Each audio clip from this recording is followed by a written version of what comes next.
Le Seigneur vous bénisse, c'est le frère Phénix Dani Kazadi qui vous parle au micro. Nous étions à l'église depuis le matin, depuis 10 heures que nous avons commencé. Mes frères et sœurs, nous avons vu la main de Dieu ce matin à l'église. C'était vraiment merveilleux, vraiment merveilleux. Nous avons célébré l'anniversaire de notre pasteur Jean-Papi Zakola, le Young, comme on l'appelle, en Boujima on l'appelle Mwana Mutombo, à qui on l'appelle Mwana Bombo. Nous l'aimons très bien, le Young. Alors, nous avons beaucoup apprécié, ça a été très bien. Surtout quand le révérend pasteur Gomat est venu pour clôturer avec la prédication. Ça a été puissant, tout le monde était béni. Vous-même, vous avez compris et entendu les commentaires des frères et sœurs. Les gens ont commenté, vous allez suivre les commentaires des frères et sœurs. Ça a été très bien, tout le monde, vous pouvez voir vraiment aux figures des gens en train de se réjouir, en train de sourire. Pourquoi? Parce que ça s'était très bien passé. Nous avons apprécié la voiture de notre pasteur. Nous le souhaitons encore pour la deuxième commission, parce que selon ce que Frère Banam dit qu'après 40 ans, Dieu commissionne encore son serviteur. C'est une nouvelle commission.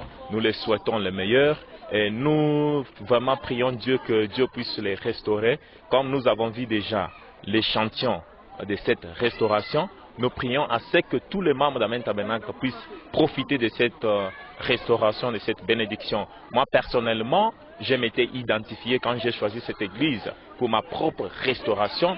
Et le premier jour que j'ai écouté, la première prédication qui m'avait séduit, si vous pouvez permettre que j'utilise ce terme-là, c'était la prédication de l'oiseau Phonix. Depuis ce jour-là, j'avais changé mon nom.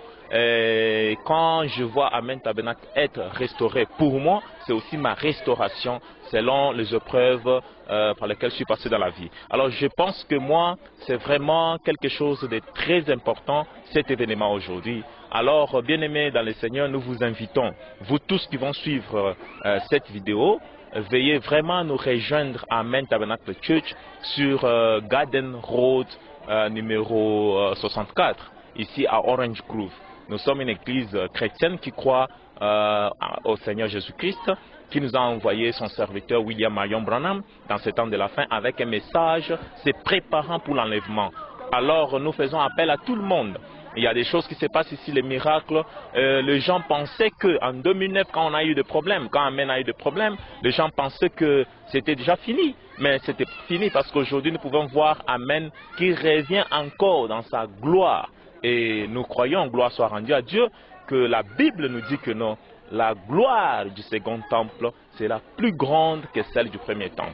Alors nous pensons et nous croyons sincèrement que maintenant c'est le début du commencement. Si Dieu permet que l'enlèvement puisse tarder, bien aimé dans le Seigneur, nous croyons qu'Amen Tabernacle Church reviendra et est déjà revenu dans sa première gloire, et cela va balayer le monde entier et le monde saura réellement qu'une personne commissionnée par Dieu, la personne peut faillir, mais la commission ne faillit pas. Une personne commissionnée par Dieu, Dieu prend toujours soin de lui. Parce que Dieu n'est pas comme toi ou moi, par exemple, un homme pour se repentir ou regretter d'avoir fait quelque chose. Quand Dieu choisit, il choisit. Il a choisi le révérend Zakola. Il lui a envoyé à Johannesburg et nous croyons que les gens le veulent ou pas, que Johannesburg ne le veulent pas, nous croyons que la seule personne dans le monde des missionnaires congolais envoyés en Afrique Sud, c'est le révérend Jean-Papi Zakola. Parce que Dieu l'a dédicacé, Dieu l'a confirmé au travers de son ministère. Ici en Afrique Sud, en peu de temps, il a relevé des défis que plusieurs n'ont jamais relevés. Alors nous pensons, nous croyons, certainement, moi, Phénix Dani Kazadi, je crois que le révérend Jean-Papi Zakola, il a été commissionné par Dieu, et comme Dieu l'avait commissionné, et qu'il a un don, il a le ministère, Dieu prendra toujours soin. Et cette fois-ci, les dons et le ministère vont balayer le monde entier. Et les gens sauront que Dieu...